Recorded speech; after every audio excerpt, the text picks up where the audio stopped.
Assalamualaikum warahmatullahi wabarakatuh. Ketemu lagi dengan saya Muhammad Iqbal Tanjung SH. Saya selaku advokasi hukum dan aktif di LBH khususnya di Kabupaten Cianjur.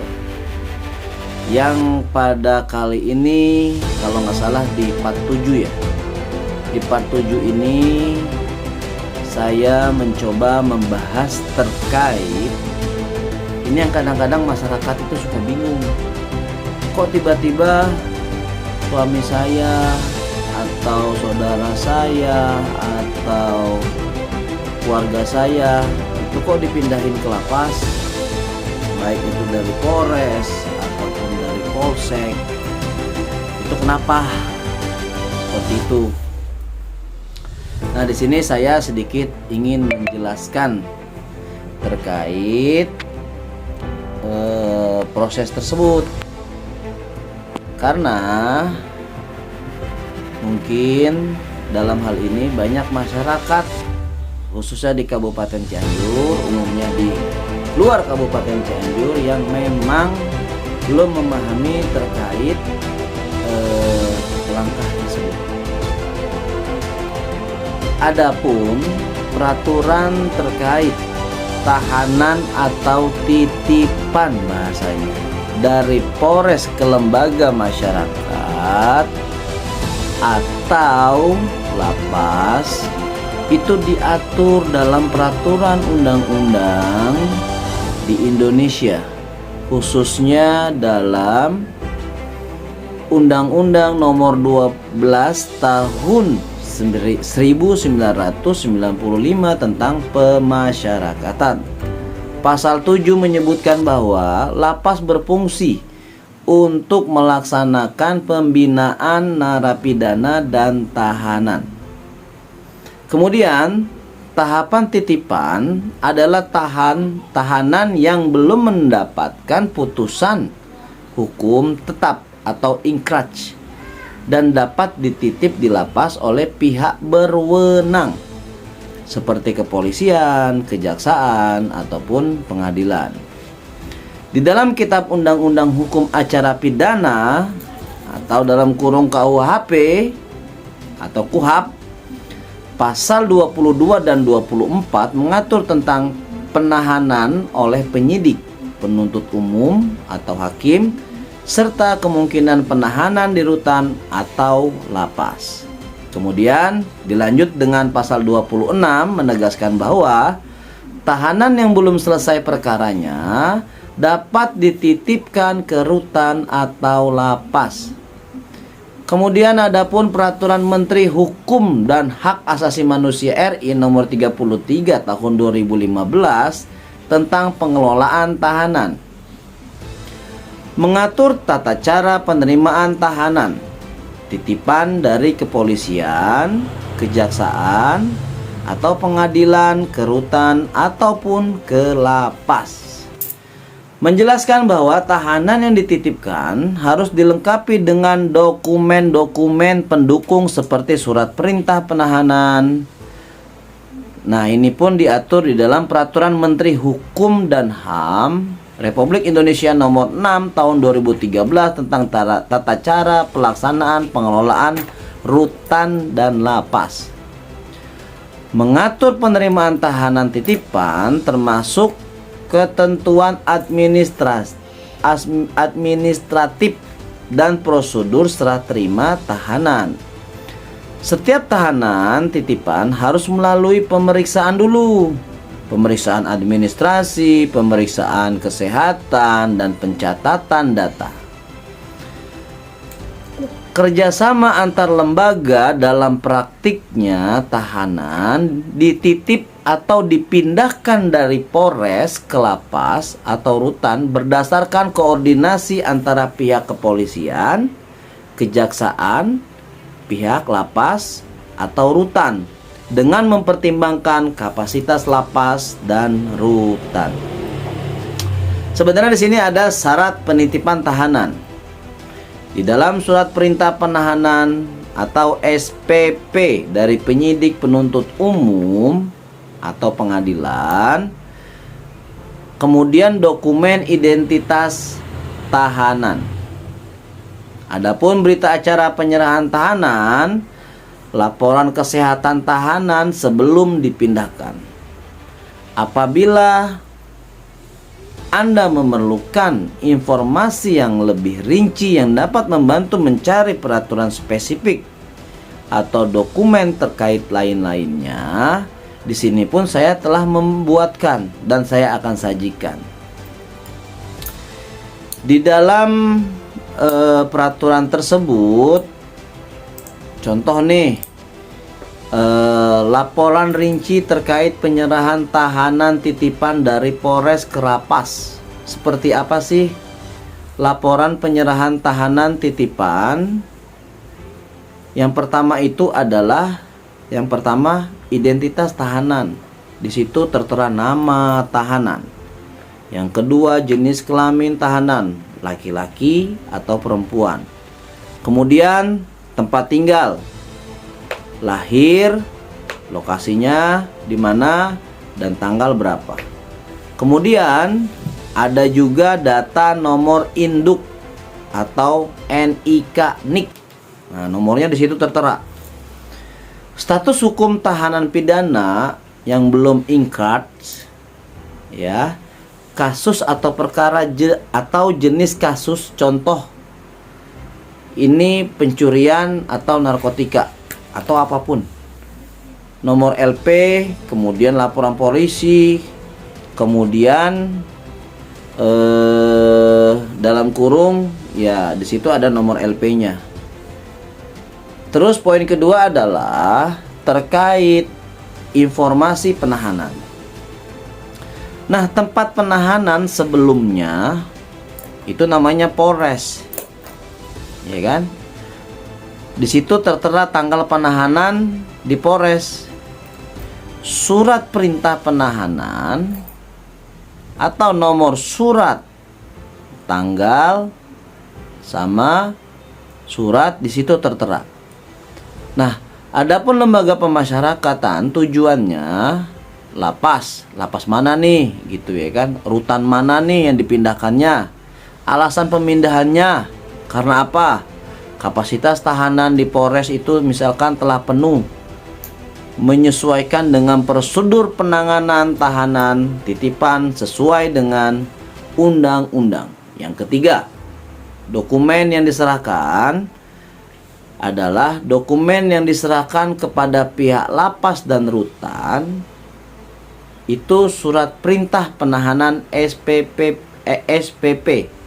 Nomor suratnya di situ jelas dan tanggalnya.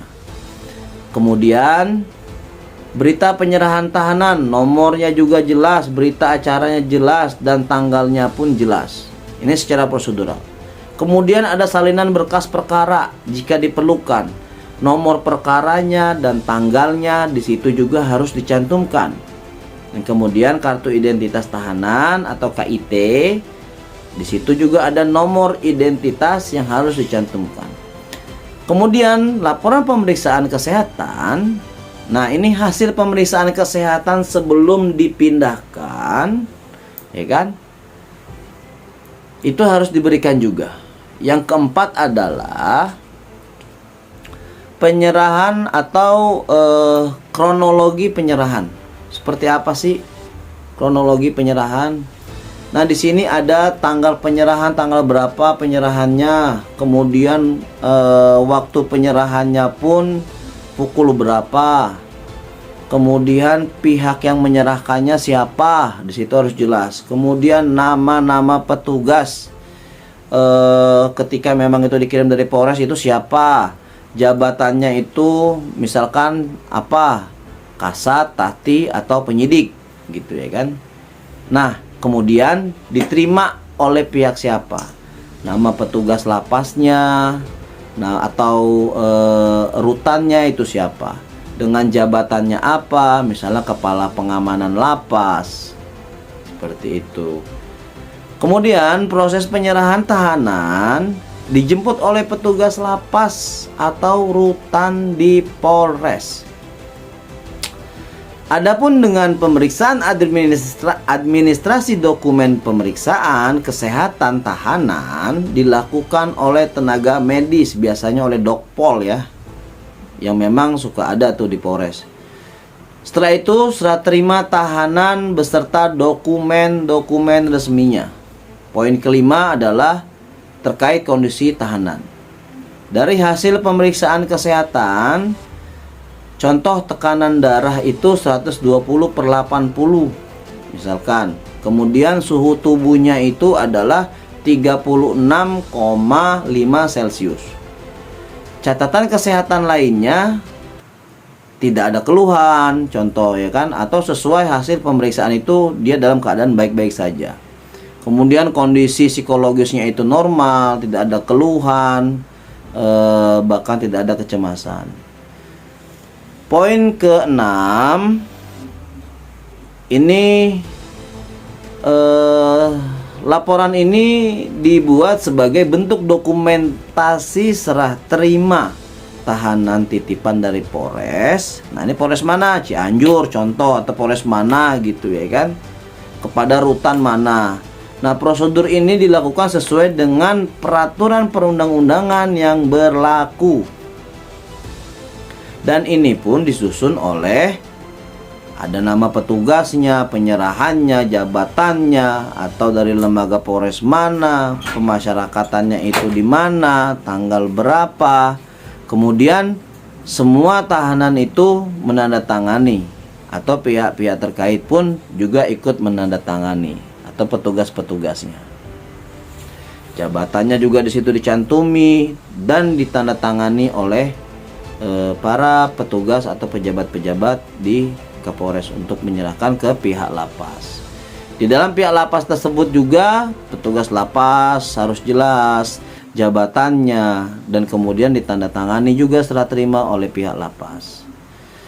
Saksi jika ada, ya kan, kalau jika ada saksi, yang saksi juga itu harus dicantumkan dan ditandatangani. Jika memerlukan penyesuaian atau format lain, beritahu agar laporan lebih relevan. Nah, kemudian apakah syarat tahanan titipan bisa dikembalikan langsung ke Polres? Gitu ya kan. Ini kadang-kadang ada pertanyaan ya kan, karena kekhawatiran orang tua biasanya ya kan. Nah, tahanan titipan yang sudah dipindahkan ke lapas atau ke rutan dapat dikembalikan ke Polres dalam kondisi tertentu. Namun, hal ini harus memenuhi beberapa persyaratan dan prosedural yang diatur oleh hukum. Berikut adalah kondisi dan syarat-syaratnya. Ketentuan pengambilan tahanan titipan ke Polres itu harus alasannya jelas pengambilannya. Contoh, terkait kebutuhan penyidikan tambahan. Jika ada kebutuhan tambahan penyidikan oleh penyidik Polres yang memerlukan kehadiran tahanan, nah itu boleh dibawa kembali. Kemudian proses rekonstruksi nih kalau ada, atau penyitaan barang bukti ketika tahanan diperlukan untuk membantu proses rekonstruksi kasus atau pengumpulan barang bukti di tempat kejadian perkara. Perintah pengadilan atau kejaksaan pun, jika ada perintah dari pengadilan atau kejaksaan terkait proses persidangan atau alasan hukum lainnya, ataupun ada alasannya yaitu situasi darurat atau teknis di lapas. Apabila lapas mengalami situasi tertentu seperti over kapasitas ekstrim gitu ya kan, yang memang tidak menampung lagi, atau masalah kesehatan di tahanan tersebut. Nah, ini ditangani oleh pihak tidak bisa ditangani oleh pihak lapas, ya kan, dengan alasan lainnya. Nah, kemudian persyaratan administratif. Surat permohonan resmi dari Polres kepada kepala lapas atau kepala rutan dengan mencantumkan alasan yang jelas dan dengan C. Sesuai perintah pengambilan penahanan yang ditandatangani oleh pejabat berwenang, penyidik, kepala Polres, atau pihak kejaksaan. Koordinasi antar instansi Polres, Kejaksaan, dan Lapas untuk memastikan bahwa pengambilan tahanan tidak melanggar prosedur hukum. Nah, ini sangat diatur di dalam hukum dan ada jelas hukumnya. Adapun prosedur pengambilannya, ya kan, pemohon tertulis, misalkan Polres mengajukan permohonan tertulis kepada lapas atau rutan dengan alasan pengambilan tahanan. Dengan alasan lagi misalkan pemeriksaan dokumen kepada kepala lapas atau rutan, memeriksa kelengkapan dokumen seperti surat perintah penahanan SPPP dan surat perintah pengambilan tahanan tersebut. Nah, kemudian serah terima tahanan ini dilakukan dengan berita acara serah terima antara petugas lapas, rutan, dan Polres. Tahanan hanya dapat dikembalikan jika semua dokumen prosedur itu terpenuhi. Kemudian terkait pengawalan tahanan yang dikembalikan harus dalam pengawalan resmi oleh petugas Polres untuk memastikan keamanan tekabur. Nah, adapun batas waktu penahanan di Polres setelah ditahan selesai digunakan untuk keperluan penyidikan tambahan atau kegiatan-kegiatan lainnya, Polres wajib mengembalikan tahanan itu ke lapas rutan dalam waktu yang telah ditentukan atau disepakati. Kemudian pelanggaran terhadap batas waktu ini dapat dianggap sebagai pelanggaran hukum. Nah, kalau Polres minjem tahanan kemudian tidak sesuai pengembaliannya, ini ada dasar hukumnya, KUHP pasal 22 sampai 24 yang mengatur penahanan, perpanjangan masa tahanan, atau Undang-Undang Nomor 12 Tahun 1995 tentang Pemasyarakatan menegaskan peran lapas sebagai tempat pembinaan tahanan dan narapidana. Kemudian Peraturan Menteri Hukum dan HAM Nomor 6 Tahun 2013 mengatur tata cara pengelolaan tahanan titipan. Kerjasama antar instansi, koordinasi antar Polres, Kejaksaan, dan Lapas untuk kelancaran proses hukum. Jika situasi tertentu yang membutuhkan pengembalian tahanan titipan ini ke Polres, pastikan semua proses dilaksanakan secara resmi dan terdokumentasi untuk menghindari pelanggaran hukum atau potensi maladministrasi. Nah, jadi untuk ibu-ibu, bapak-bapak, para keluarga yang lainnya yang memang keluarganya itu dipindahkan ke lapas sebagai titipan, nah itu penjelasan atau edukasi singkat dari saya, baik hal-hal yang diatur di dalam undang-undang tadi yang saya sebutkan, ya kan, atau dengan prosedural yang memang harus diisi oleh Polres ketika mau mengambil tahanan kembali, terus mengembalikan tahanan itu kembali, semua itu ada proseduralnya.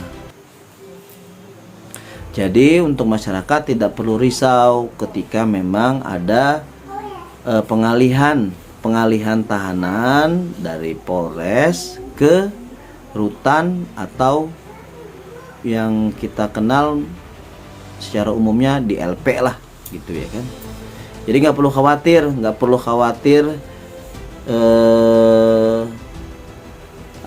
saudara kita yang memang terkait kasus ini hilang. Oh enggak, semuanya aman, insya Allah. Dan ini biasanya Polres sering melakukan titipan apabila di lapas Polres tersebut juga memenuhi kapasitas atau overdosis. Daripada pelan-pelan tidur nggak nyenyak gitu ya kan, maka dari itu Polres mengambil tindakan untuk mengalihkan atau menitipkan beberapa tahanan kepada lapas atau lembaga swadaya masyarakat atau LP. Oke ya, cukup mengerti di sini.